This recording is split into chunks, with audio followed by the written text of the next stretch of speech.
So welcome everybody. This is the direction of above and the heart space. And when I was meditating about how to explore this module, what was really prevalent was to put out a call to all of us to explore the masculine as we drop into our hearts. And I preface that and ask a few questions. Woo! Wow, okay, I'm still okay. That's the wind.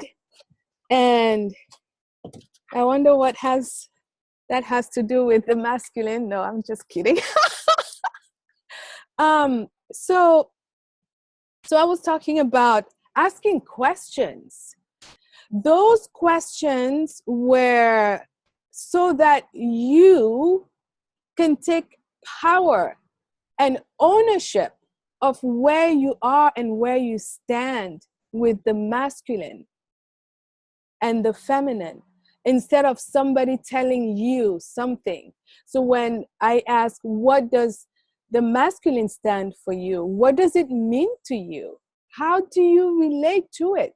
Then it's not me sitting here giving you a class about the masculine and the feminine, although I will, but you can already see where you're coming from. And Sheila was sharing how, as she was exploring the question, it helped her go back to the shadow, which a lot of us really had challenges with the shadow, because we immediately assume that shadow means bad or evil, or even if I had explained that the shadows are those parts of us that we disown, those parts of us that are wounded, those parts of us that we lost in the midst of our lives. And so Sheila was sharing about what her discovery was. So I will let you speak. I had just discovered how, the problem that I seen in the masculine was really not about the gender, because we all have shadows, and shadows are not always deemed as dark. There are a lot of light. So may I just make a slight suggestion in adjustment of, so instead of saying the problem I see with maybe you can say the way I see the masculine is that da. So you're not immediately saying it's a problem. It helps us stay in neutrality and just noticing that, oh my gosh, this is what I thought the masculine was, but not necessarily go into calling it a problem. If you can, unless it's a problem, then please do. No, actually, you're right. And thank you for correcting me, because I have to be conscious of the words that I use, because I don't want to bring that. I did view it as a problem though previously, but now that I'm becoming more conscious of the reality of life and who I am as a person and all of these other characteristics that I am made of, is important that I do phrase or be conscious of my terminology. So I'm not really looking at the masculine being a negative aspect or characteristic, because I do find some of those masculine traits within my own self. Can you guys hear me? Because my system is saying that I'm having. No, we can hear you. We can hear you.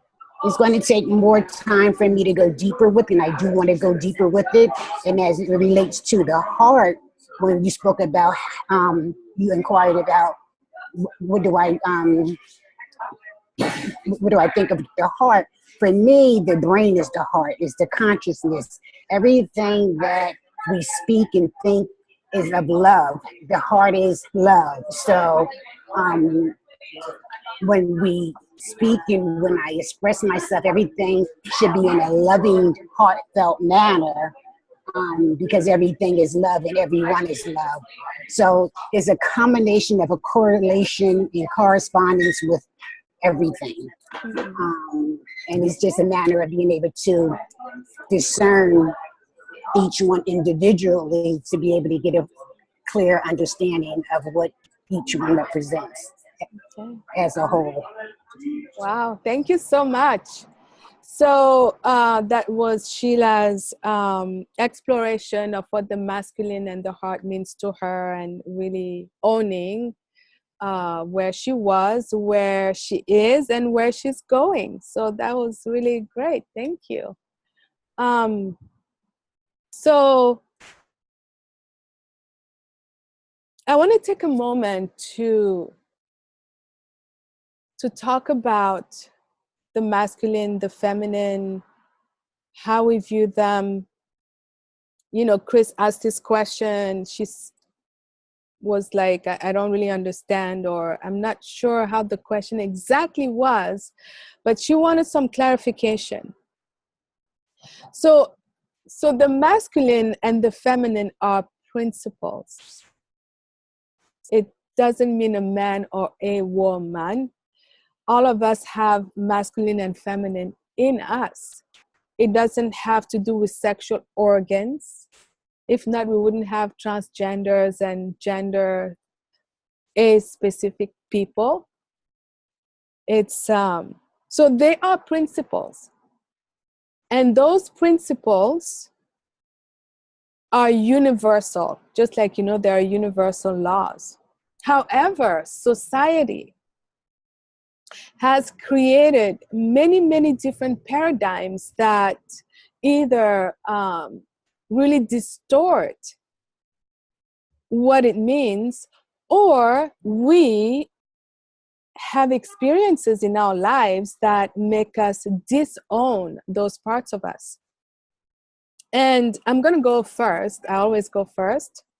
For a very, very long time, I was in my masculine. I had a double. I was in my masculine because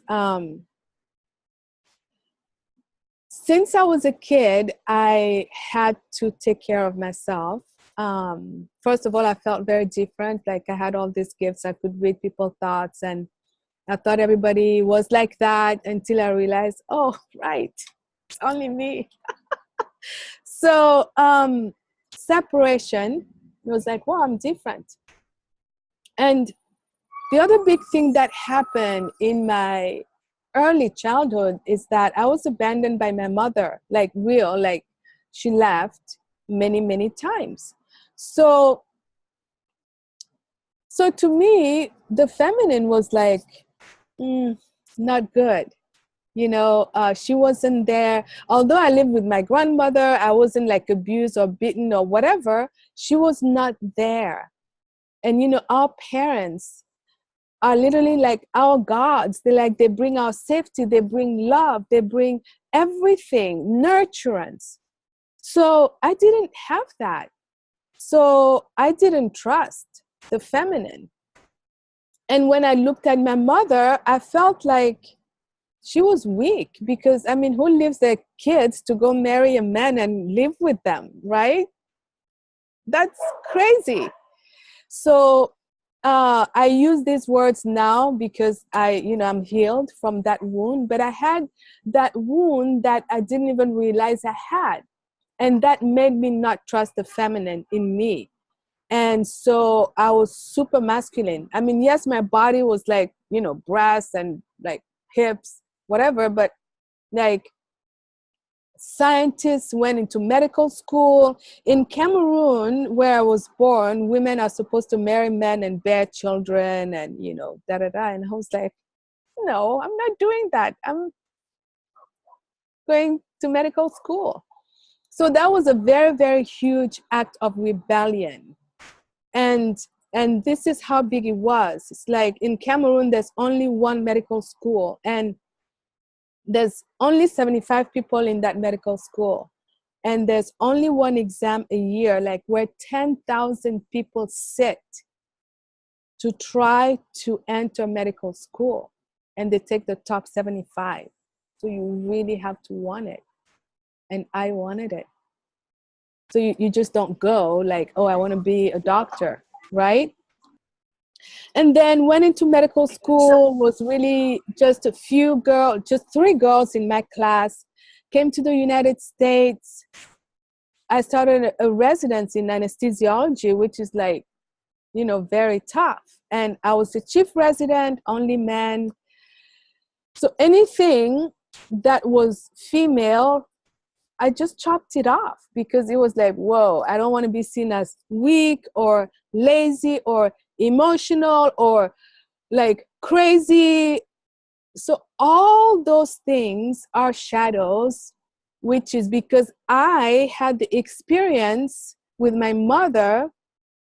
I then saw the feminine as, oh, you can't even like take care of yourself. So I became super independent because subconsciously it was like, no one's going to do this for me. I got to go do it.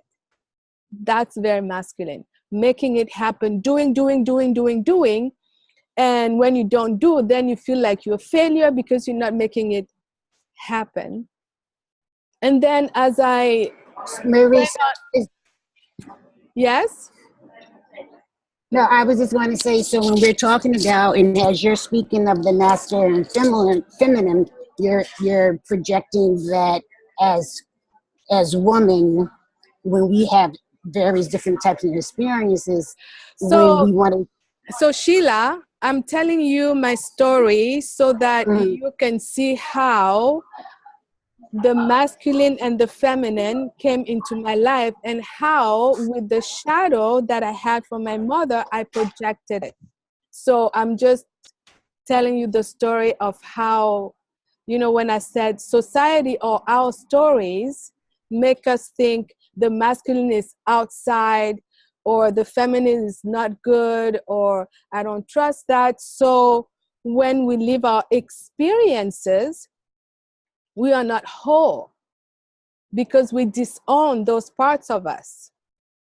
So I did not want the feminine because I didn't have a good idea of what the feminine was because of the experience that I had lived.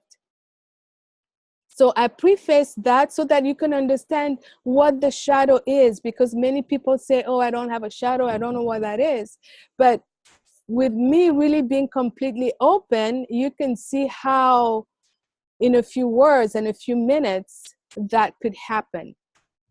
So when I talk about the masculine, and I was talking about doing, and I was talking about making it happen, that is an image of the masculine that is healthy. However, for example, in the United States and many countries, the masculine also has a big shadow, which is the one you were talking about, the aggressive, the, you know, whatever words you were using, is a masculine that is not evolved. Yeah? So when we look at these principles and the pure, I have 2 words. The masculine principle is about presence. It's the arrow. Wow, that's probably why I'm sitting here. It's the arrow of the truth. The feminine principle is about expression and creation. So in the email, I was telling you about how when you're in your feminine, you can relax and surrender to the expression of what you're creating, be it this way, your food, your emotions, whatever. You get to express that. But because of how the feminine is presented, we don't feel safe expressing because we judge our expressions. So it's a topic that could go on and on and on. However, I'm giving you these examples so that you can self-inquire about what it is for you and how you can start the healing process of yourself.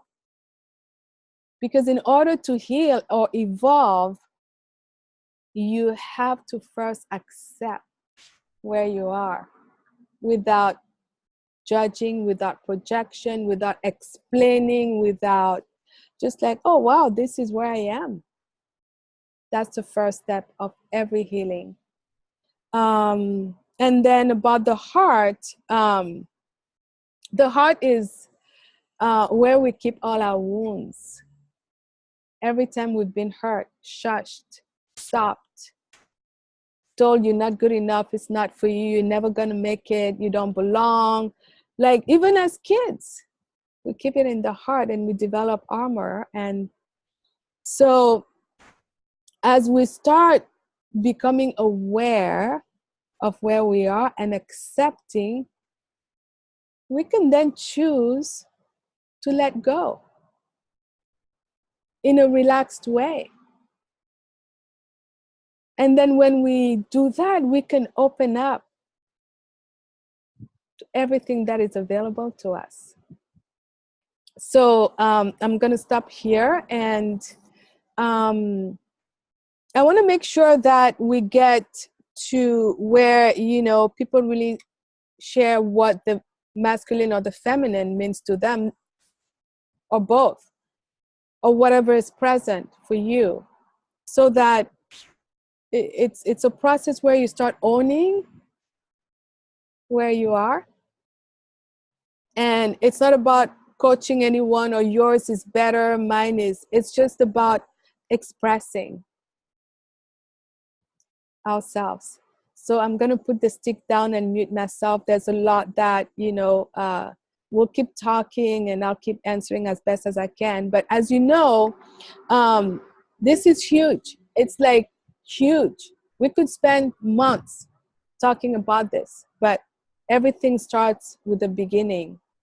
And I invite all of you to forget anything you know about the masculine and the feminine and just go with how you feel, what it means to you, because then it's your authentic expression and experience. It's not somebody else's experience. That's the only way you can really get into the belly of who you are and really start really seeing yourself. Okay, putting the stick down.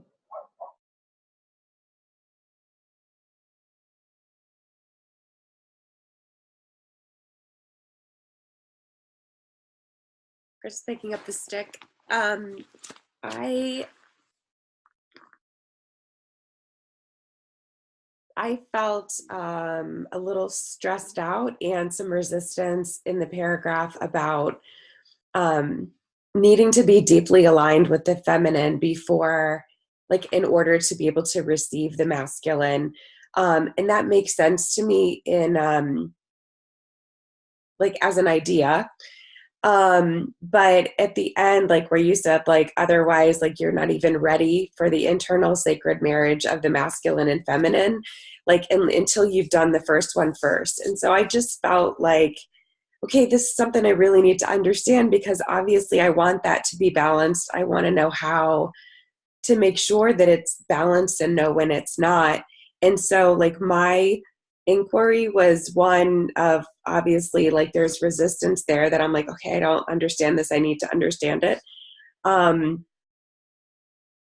So, and that's all. I mean, so like that, when I read that, it was almost like a call to action. Because I'm like, oh my God, I got to get this figured out. Like, I don't want to be out of balance and not be aligned with my feminine and not know how to be aligned so that I can allow the masculine in if that's not happening. And like, how does that show up in my behaviors? Like, that I was like disconnected from it. So that's kind of like how I came into this today, of like, okay, I got to figure this out, which is probably masculine, right? The powering through, putting down the stick. That right there, you can leave the call. You got it. And what I mean by that is that, with the masculine principle, it's like, I got to figure it out. I got to know, I got to do it. Oh my God, am I balanced? But the question is, the fact, which is why I answered the question I answered that way, and you got it because you came back, with the repartee. It's like, how do you feel? And like you said, you're like, whoa, what is that? And da-da-da, like your belly, you don't feel good. It means there's something there that you have to go and get out. Because when you don't feel, you feel like, ooh, I have to handle this, there is something to be handled. Because if there wasn't, you wouldn't feel like there is. And so what you're doing is both. You acknowledging that this is how I feel, which is expression. And also like, how can I fix it? Which is presence. Yeah. So you're doing it. You're doing both. The only thing that is important is to be relaxed about it. Not like, oh my God, what does this mean? I'm not gonna like, and it's not about anybody else. It's not about, oh my gosh, if I don't do this, I'm not gonna have a husband or a boyfriend or a girlfriend, I don't, whatever. Whitney! So it's about how you genuinely feel. And I'm so proud of you for acknowledging that I had resistance. Because we had a conversation a little while ago, and I asked you if you had read, and you were like, well, I didn't see anything in that email. I was like, what? Not even the orbs?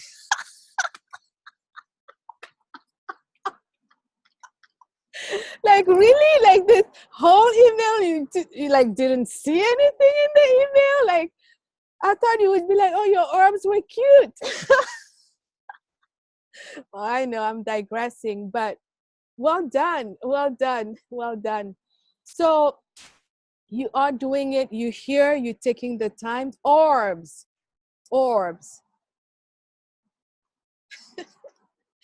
So anybody else wants to express or be present? Let's keep it playful. And as we do this, I hope at least one or two people thought about what a ceremony of a sacred marriage within would look like.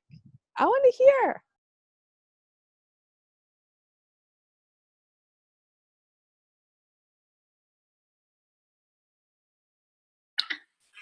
Hey everybody. Hi Marie. I have been involved in this divine masculine feminine for years now, since I began understanding I was going to get divorced. It was a big thing. I had outsourced my masculine, and that's what I worked with the shaman I was working with at the time. And so it's been really, really interesting getting to know those two aspects of me. And sometimes I feel like the the masculine side is almost taking over the feminine at times, right? Because I'm, in a whole new level of needing to produce and make things happen and then take action and all of that. And then there's so much, it feels like lately, no coincidence, I'm sure, that this whole new feeling of being in my power and centered and kind of having the masculine and the feminine both available whenever I need it, and seeing how that, in essence, there's really not really, it's like a spectrum. There's not meant to be like masculine and feminine, right? It's this constant dance and conversation and play back and forth. And I just did a call with my coaches last week, where we were all crying by the end of it. And the voice that was coming through me was stimulated by the energy of the feminine not wanting to really show up too powerfully, not wanting to, shine too brightly, and it was manifesting as a woman who wants to help women leaders not want to piggyback on all of this feminine power energy coming through. And I'm like, I just like this feminine masculine came out. Like the universe wants this rise of the feminine to bring it back into balance. And who are you to be down there like, oh no, it can't be that easy. Like I can't piggyback off of this huge energy that's swirling all around us. And that led to me saying, you know, that as women, we have and still are in parts of the world being suppressed and muted and invalidated and abused and raped and all of these things. And for those of us, you know, most of us in the Western world, certainly all of us on this call, we are not unless we are doing it to ourselves.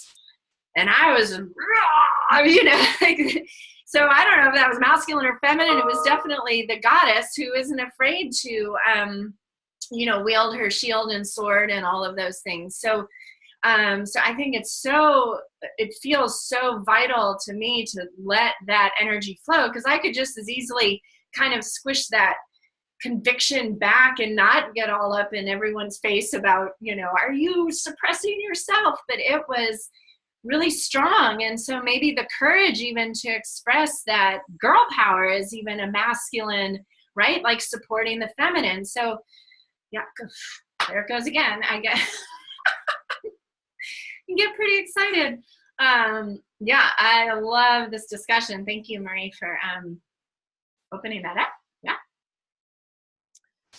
Thank you so much, Whitney. Like I was saying, you weren't here yet, that this could go on for a long time because, you know, I started using the word shape-shifting because, like you were saying, we kind of led to believe that the masculine is there and the feminine is there, and it's like it's a dance. It's just, I see it as a spiral, like the DNA, like, you know, one helix is going this way, the other one is going this way.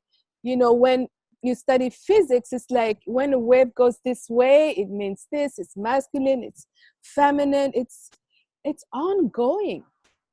So like when we start really opening up to who we are, to all the power we have, to everything that's available to us.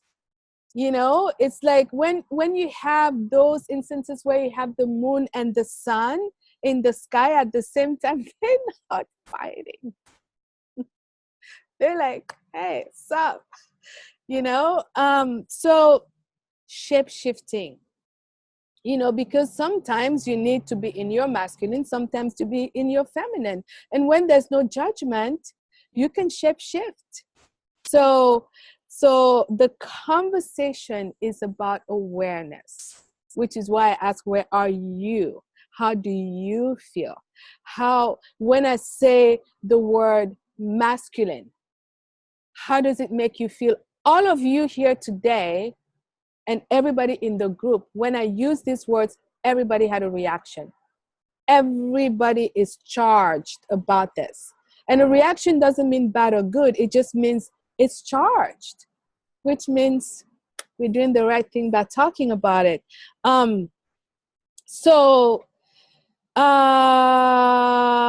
Let's see if something wants to be shared about what the masculine or the feminine means to you, you know, let's hear that. Or if you want to share about the heart, or like if there was a ceremony, if there was, like, what do you want? How do you want to be in your wholeness? And I want us to not get stuck on the word balance, because sometimes we spiritual people can get so stressed out about, oh, you got to be centered and you got to be balanced. So it's like, no, what do you want it to be? What is that for you? Balance is not what some guru says balance is. Balance is what you say it is. You know, Whitney was saying she's producing a lot of stuff now. She needs a lot of her masculine to support the creations that are coming from her feminine. That's where she is today. 5 years ago, maybe she was breastfeeding. No, she wasn't. I know all her children. But you know what I mean? So you get to decide what it is for you. So I want to hear. So before I give the stick back to everybody, Chris is saying that growing up, she was considered, one of the guys, and so it impacted her, and she doesn't feel feminine enough. And so, like I was saying, I was one of the guys. I was so much one of the guys. Whitney has seen my picture as a chief resident. Have you ever watched Grey's Anatomy? I was the chief resident. I was Dr. Bailey. I was one of the guys. I was the only girls. Everybody else was a guy, and I was their boss. That's how much of a guy I was. And I just told you, I didn't trust the fem. I didn't want to be a woman, be like my mother. No way.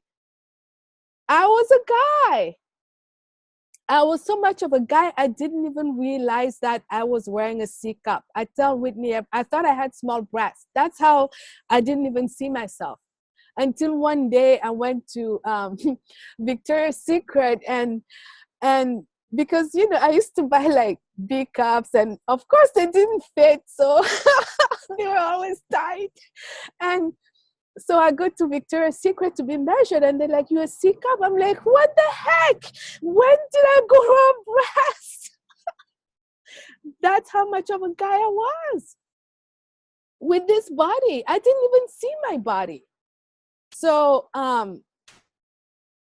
there you have it. Putting down the stick, guys. Hi, picking up the stick. I come from a little different background, which is funny now that I look out at it. But my father is a pastor, and I grew up as a Christian in a Baptist church.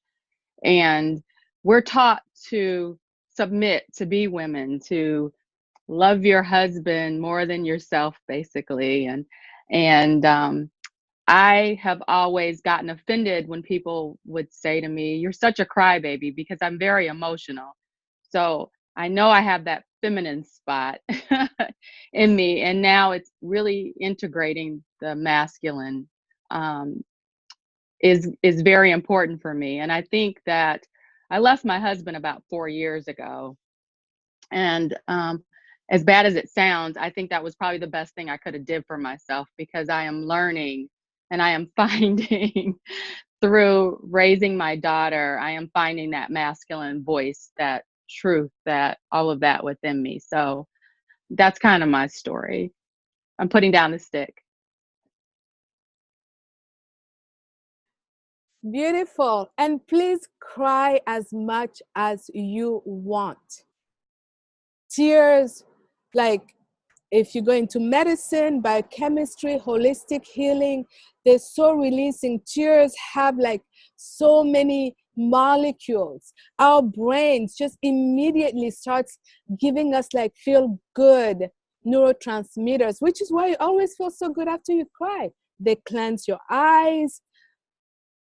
They make you look younger. Keep crying, baby.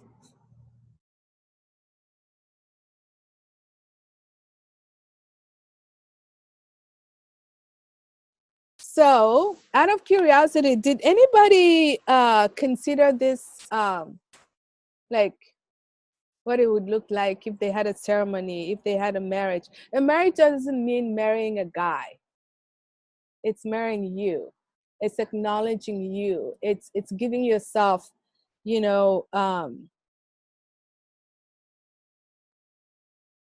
giving yourself the opportunity to be the goddess and the gods that you are. And so if you were not able to contemplate that, what you need to look at is what is stopping me? How do I feel when I even think about that? Feel that and explore that. Do I not think I deserve, or do I think it's futile or not possible, or explore that, like how you feel when you read those words. That email that I wrote was really charged because I want us to go there so that we can explore. This is how you unravel or you peel the onion. And sometimes when you peel, you have a few tears here and there, but there's always bread to chew on so you don't cry. So take this week to reread the email and do that homework. It's really important. You're going to discover so much. All right. Anybody else has something to share, putting down the stick before we go into meditation?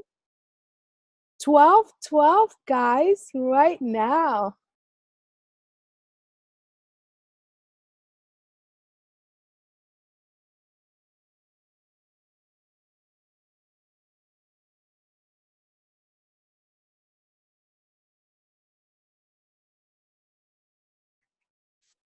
Hello, girls. I want to hear. I just said to Whitney, I'd pretty much be saying ditto if I said anything, but I will. I have been surrounded by men my whole life, and because of that, I was also in an academic program in school where the people who were recognized and promoted and celebrated were always the ones who were super smart in the academics, and it was all about math and science, and I was good at it, so that was good. I'm not saying I wasn't recognized, but the other part of me, the artistic, creative, tender, emotional side, was not celebrated. And so I spent my childhood and half of my adulthood being more masculine, and I'm still surrounded by all men in my house. I think Whitney's the only person besides my mother who has stayed in this house that's a female since we've owned the house. And even the doggies. Even the dog, yeah. We should ship him dog. Anyway, and now I have spent the last few years focused on, okay, who is my divine feminine? Who is, what are those characteristics that I've been ignoring? And then I think you used the word spectrum. It's a pendulum, right? You go swing one way. We'll have to credit my husband for this statement because he used it the other night, but you swung one way for so long and now you go way past it the other way. And I won't use the B word, but you start that swinging back and forth until you find where you are supposed to be. I'll put down the stick now. Wow, such beautiful sharing. It's I have my hands in prayer position in acknowledgement and gratitude, because what we're doing is, I love what you said. Who is the divine feminine in me? Who am I? How does she show up? Those are the questions I want you to ask yourself, not as a homework, but really as an inquiry, as a magical, like if you were to go on a magical journey, like who is she? Who is she? And who is he? How's your masculine? Because even right now when we speak, when I use the word emotional, it's negatively charged in our society. Emotional is not good.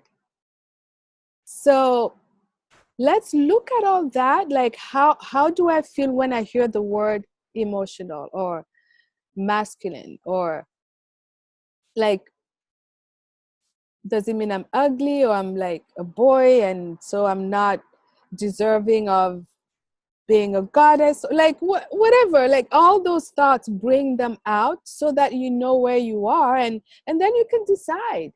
Like I said, you get to choose. And Whitney, who has the most amazing books to share, says that, yeah, I have that book too. And it's called Awakening Shakti by Sally Campton.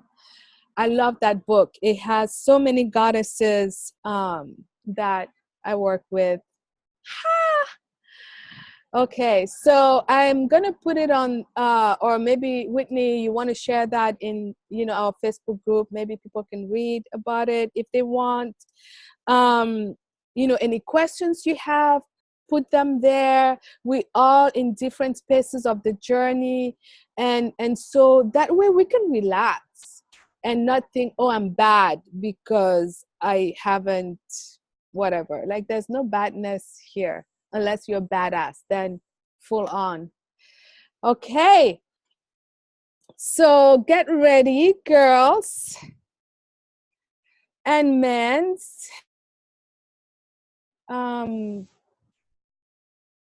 We're gonna be starting a journey, so it's gonna be it's not gonna be a long journey, but it's gonna be very powerful.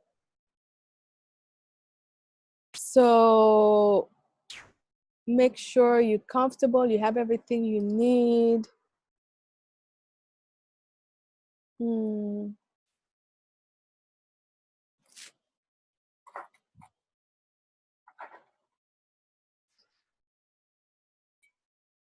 So I'm gonna turn off the recording for now, and then we'll record the journey. So if some people only want to listen to the journey, then it's okay.